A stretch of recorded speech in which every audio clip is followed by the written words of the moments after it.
அனைவருக்கும் இனிய வணக்கம். நான் உங்கள் மதுரை ராமகிருஷ்ணன். பார்க்குற விஷயங்கள்லாம் நமக்கு அழகா தெரியும்னா ஒன்று காதல் இருக்கணும், இல்லை கவிதை இருக்கணும்னு வாங்க.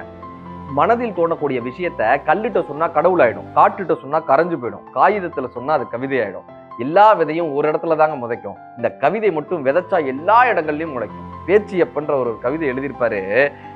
எழுத படிக்க தெரியாது என்று கையொப்பமிட்டால் சரஸ்வதி பாட்டி. நான் ஜாதி சான்றிதழ் வாங்குவதற்காக அரசு அலுவலகம் சென்ற போது அவர்கள் லஞ்சம் கேட்ட போதுதான் துருக்கென்று குத்தியது ஓட்டிற்காக நான் வாங்கிய 2000 ரூபாய். காசி ஆனந்தன் ஐயா எழுதுவாரு, நான் அருவிதான், அதனால்தான் என் வீழ்ச்சியில் குளித்தவர்கள் ஏராளம். நான் எதையும் தாங்கும் இதயம்தான், அதனால்தான் முதுகில் குத்துகிறார்கள். 1000 ஆண்டுகள் வண்டி இழுக்கிறது கொம்பை மறந்த மாடுகள். நீங்கள் செருப்பை பார்க்கையில் உங்கள் கால்களின் அளவை பார்க்கிறீர்கள், நான் செய்த கைகளின் அழகை பார்க்கிறேன். செருப்பை வெளியே விட்டுவிட்டு கோவிலுக்குள் செய்கிறது அழுக்குன்னு எழுதியிருப்பார்.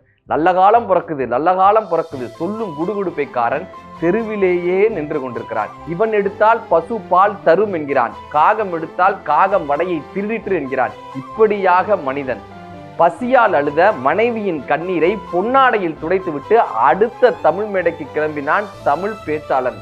முல்லைக்கு தேர் கொடுத்த பாரியை பார்த்து முல்லை சொன்னது, முதலில் நிறுத்து மரம் வெட்டுவதையும் தேர் கட்டுவதையும்.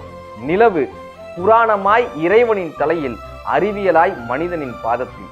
இப்படி கவிதையை ஆயுதமாக ஒரு கவிஞன் பயன்படுத்தும் போது இந்த சமூகம் தலைநிமிர்ந்தது.